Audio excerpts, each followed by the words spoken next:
Hello everyone, myself Jarar Khan, and today again we are going to start class 10th physics, and the topics are factor on which the resistance of a conductor depend and the resistivity. Okay, so without wasting your time, let's start our topic. And one thing I want to tell you, students, in the last lecture we have discussed about the Ohm's law, resistance, resistor, conductor and insulator. तो अगर आपने उस lecture को नहीं देखा है तो आप उसको ज़रूर देखें, बिकॉज रेजिस्टेंस का जो बेसिक कॉन्सेप्ट है वो वहीं आपको क्लियर हो जाएगा. And today we will talk about that on which the factors on which the resistance are depend. हम उन फैक्टर्स की बात करेंगे जिस पर रेजिस्टेंस डिपेंड करेगा. आप जानते हैं कई बार आपको ऐसे सिचुएशंस मिलेंगे जिसमें बहुत हाई रेजिस्टेंस होगा. Many time you will get the situation of very low resistance. कई बार आपको रेजिस्टेंस फ्री सर्किट मिल सकती है. ठीक है, तो हम उसी के बारे में बात करें कि क्या कंडीशंस होंगी कि रेजिस्टेंस ज़्यादा होगा, क्या कंडीशंस होंगी कि रेजिस्टेंस कम होगा, ये किन किन चीज़ों पर डिपेंड करता है. और वहीं से हमें, जैसे कल हमने ओम्स लॉ पढ़ा था, तो उस ओम्स लॉ से हमको निकल कर आया था रेजिस्टेंस. और आज हम जब रेजिस्टेंस के बारे में बात करेंगे तो वहाँ से हमको निकल कर आएगी रेजिस्टिविटी, और हम ईजिली उसको मैनेज कर लेंगे, देख लेंगे आसानी से. ठीक है, तो चलिए स्टार्ट करते हैं. सबसे पहले कि वो factors on which resistance depend, factor on which resistance depend, on which resistance depend. हम उन फैक्टर्स की बात करेंगे जिन पे रेजिस्टेंस डिपेंड करता है. वो एक नहीं है, दो नहीं है, मेनली 3 ऐसे फैक्टर्स हैं जिन पर रेजिस्टेंस डिपेंड करता है. सबसे पहले मैं आपको बताना चाहूँगा कि resistance of a conducting wire is directly proportional to the length of the wire. Means resistance जो है किसी भी कंडक्टिंग मटेरियल का, वो उसकी लंबाई पर डिपेंड करता है. And it is direct proportion. they are relate with the direct proportion. That means when you will increase the length of the wire, the resistance will automatically increase. समझ में आ रही है बात? रेजिस्टेंस किसी भी कंडक्टिंग मटेरियल का जो होता है, वो कंडक्टिंग मटेरियल या वायर का उसकी लेंथ के डायरेक्ट प्रोपोर्शन में होता है. तो अगर हम मान लें कि let L be the length of the conducting material, length of conducting material or wire, you can say, and R is the resistance, R is the resistance, then what? Then R will directly proportional to L. Make this as equation 1. तो first thing आपको समझ में आ गई. Means अगर आपके पास जो भी wire है, जो भी कंडक्टर है, उसकी लेंथ ज़्यादा है तो रेजिस्टेंस क्या होगा? रेजिस्टेंस भी ज़्यादा होगा. फॉर एग्जाम्पल मैं आपको यहाँ पर 2 वायर क्रिएट कर देता हूँ, 2 वायर बना देता हूँ, और आपको इसमें डिफरेंशिएट करना है कि किसका रेजिस्टेंस कम होगा और किसका ज़्यादा होगा. आप देख सकते हैं जो सिचुएशन, जो आपको फैक्टर जिसके बारे में आपको बताया गया है, उसको देखकर आप कहेंगे कि यहाँ पर रेजिस्टेंस मोर होगा in comparison of this.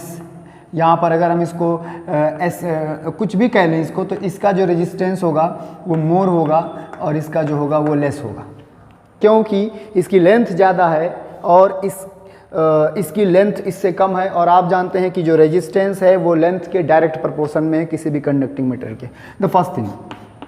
Second thing, the resistance of a conducting material और अ वायर और a conductor is inversely proportional to the area of the cross section. Everyone know about it that what is the area of cross section. This is area of cross section, area of cross section. So student, resistance of a conducting material is inversely proportional. Direct proportion और inverse proportion में जो फर्क है वो ये है, when the two quantities relate with the direct proportion, this means when one increase the second will also increase, when the one decrease then second will also decrease, means दोनों में changes एक साथ होंगे, अगर एक बढ़ रहा है तो ये भी बढ़ेगा, ये घट रहा है तो ये भी घटेगा। But in case of the inversely proportional, inverse proportion का जो कॉन्सेप्ट है उसमें एक के बढ़ने पर दूसरा घटेगा। तो यहाँ पर आपसे कहा जा रहा है कि जो किसी भी सर्किट में, किसी भी इलेक्ट्रिक सर्किट में, किसी भी कंडक्टिंग मटेरियल का जो रेजिस्टेंस है वो वायर के, कंडक्टर के क्रॉस सेक्शन के एरिया का इनवर्सली प्रोपोर्शनल होता है। मीन्स जब जब हम एरिया बढ़ाते चले जाएंगे तो रेजिस्टेंस कम होता चला जाएगा, क्योंकि आप अच्छे से जानते हैं यहाँ से जो रिजल्ट निकलने वाला है वो ये है 1/A। अगर हम मान लें कि ये है area, A is equal to area of cross section of wire, cross section of wire, wire के क्रॉस सेक्शन का जो एरिया है अगर हम उसको A मान लें तो रेजिस्टेंस जो है वो इनवर्सली प्रोपोर्शनल होगा उसके area of cross section के। make this as equation 2. third is we cannot use that third part in mathematical calculation, but it is also very important. Third thing is that the resistance of a wire or conducting material is depend on the type of the material. Material किस type का है, nature of the material, it is very important. कई बार आप ऐसे ही normally अगर मैं आपसे बात करूं कि what about the resistance of a would, rubber and what about the resistance of a metal like a silver, aluminium, iron etcetera, very easy, your answer will B that the resistance in the wood will more resistance in the rubber. You can say that they are insulator, वो इतना ज़्यादा है resistance, वहाँ पर रुकावट इतनी ज़्यादा है कि वो करंट को निकलने ही नहीं दे रहा, चलने ही नहीं दे रहा है। But in case of the metal, आपको मेटल के किसी एक एंड पर अगर हमने करंट प्रोवाइड कर दी तो दूसरे एंड पर विद इन सेकंड आपको मिलेगा। तो ये दोनों में आपको फ़र्क जानना बहुत ज़रूरी है, क्योंकि जब किसी भी मटेरियल का सिलेक्शन करेंगे तो वो भी बहुत कुछ डिसाइड करेगा कि यहाँ पर रेजिस्टेंस क्या है। तो मटेरियल पर भी डिपेंड करता है, जैसे वुड में रेजिस्टेंस आप देख रहे हैं अप्रॉक्सीमेटली इंसुलेटर है, but in case of the iron, aluminium, silver resistance कुछ भी नहीं है, लगभग नेग्लिजिबल है, इतना तेज करंट फ्लो होता है। तो ये दोनों बातें आपको याद रखनी है। अब हम इन दोनों इक्वेशंस को कंबाइन करेंगे। सो अगर हम इन दोनों इक्वेशन को कंबाइन करेंगे तो हमको क्या मिलेगा, R प्रोपोर्शनल टू L/A। मतलब ये है टोटल सॉल्यूशन इसका, जिसमें आपको पता है कि जब भी हमारा A इंक्रीज करेगा, जब A इंक्रीज करेगा तो R जो है वो डिक्रीज करेगा, डिक्रीज होगा। और इसी का रेसिप्रोकल है, जब L इंक्रीज करेगा तो ऑटोमेटिकली R भी क्या करेगा, इंक्रीज करेगा, because you know R is directly proportional to L and R is inversely proportional to 1/A, area of the cross section। अब बच्चों इसको अगर हम कंबाइन करें तो हम देखेंगे कि हमको एक नया फॉर्मूला मिलता है। जैसे इस प्रोपोर्शनलिटी कांस्टेंट को हटाएं यहाँ से, तो हमको जो नया रिजल्ट मिलने वाला है वो ये है। It's very easy and simple, this will R proportional to R is equal to rho into L/A। This is the formula जो हम यहाँ से पा रहे हैं। ये फॉर्मूला हमको यहाँ से मिल रहा है, जहाँ पर ये जानना बहुत ज़रूरी है कि ये क्या है। दिस इज रो, इसको पढ़ेंगे हम, रो इसका नाम है, ठीक है।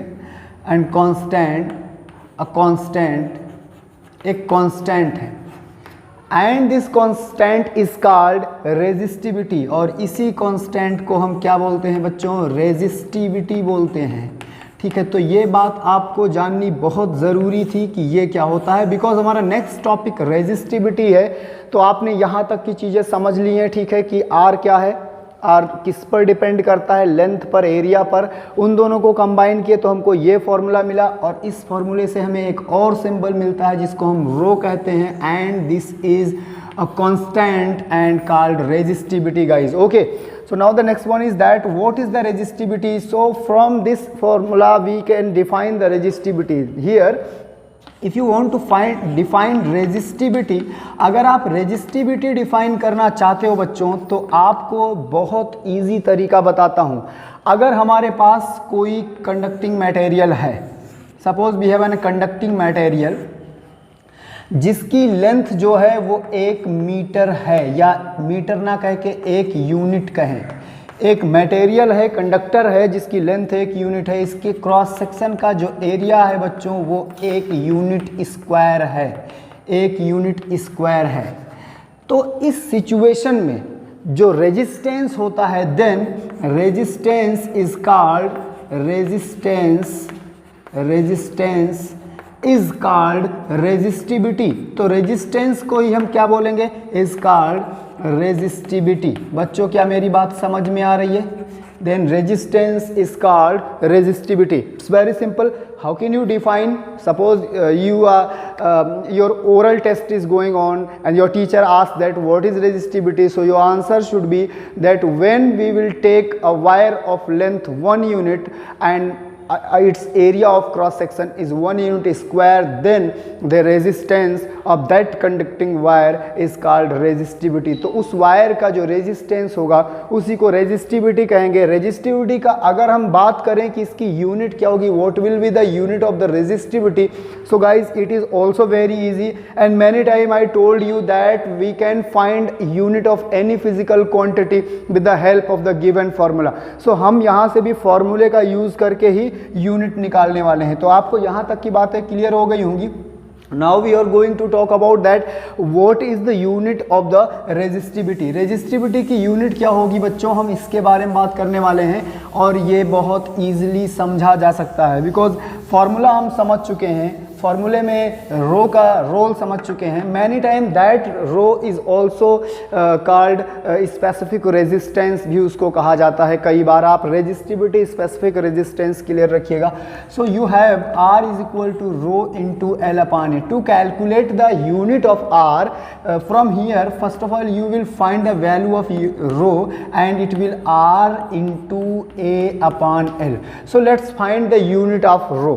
Unit of resistivity you can say, और रो रेजिस्टिविटी की जो यूनिट होती है वो होती है यूनिट ऑफ आर। आर की यूनिट हो जाएगी because you can see unit of L, unit of A upon unit of L. बच्चों बहुत इजी है, आप देख ही रहे होंगे, ठीक है। तो unit of resistivity will equal to unit of R into unit of A upon unit of L. So let's start. ये तो हमें पता नहीं है, इसको तो अभी हमें कैलकुलेट ही करना है, but about the right hand side we know the unit of every single quantity, ठीक है। तो यहाँ पर जो आर है उसकी यूनिट होती है ओम, आपने पिछले लेक्चर में समझा है। एरिया की यूनिट हमेशा यूनिट स्क्वायर होती है। अगर हम यहाँ पर इसको यूनिट ना लिखकर इसकी स्टैंडर्ड यूनिट कंसीडर करें, it will be metre square and the length is also a quantity whose it is a fundamental quantity with fundamental unit metre. तो ये हो गया मीटर, ये यहाँ कैंसिल हो गया। So your answer will be what, ohm metre. This is the unit of resistivity. Resistivity की unit निकल कर आ गई, क्या है, unit of resistivity is equal to ohm metre. Ohm metre इसकी रेजिस्टिविटी है। वाइवा वगैरह में ये बहुत पूछा जाता है या कभी कभी आपको एमसीक्यू में भी पूछा जा सकता है। तो बच्चों हमने पढ़ लिया क्या, हमने देख लिया कि फैक्टर्स जिस पर रेजिस्टेंस डिपेंड करता है, रेजिस्टिविटी क्या होती है। And now we will solve one numerical based on this, so it will complete. तो ये पूरा हो जाएगा एट योर स्टैंडर्ड। उसके बाद आप ज़्यादा से ज़्यादा न्यूमेरिकल प्रैक्टिस कीजिएगा because without numerical physics is nothing. आप उसको थ्योरी में समेट नहीं सकते हैं कि बस आप थ्योरी करते गए और आपको फिजिक्स कंप्लीट हो गया। It is not possible. So everyone learn the formula from here, concept and derivation जहाँ मिले आपको, and use all these things to find the solution of the numerical given in your textbook and और other medium. You also have many medium to find the questions from different side. You can find the questions from the Google also, you have the textbook also, many things you have, so you can calculate it. Okay, so let's start the next one. I want to solve one numerical based on this, and after that we will finish this topic. So let's first of all the numerical given to you, what length of wire, I am reading, what length of wire what length of wire of resistivity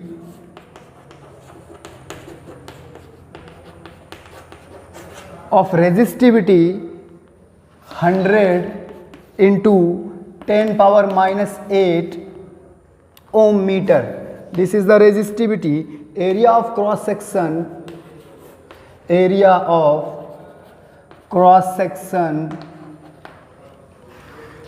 is 2.5 into 10 power minus 7 would be need to make a resistor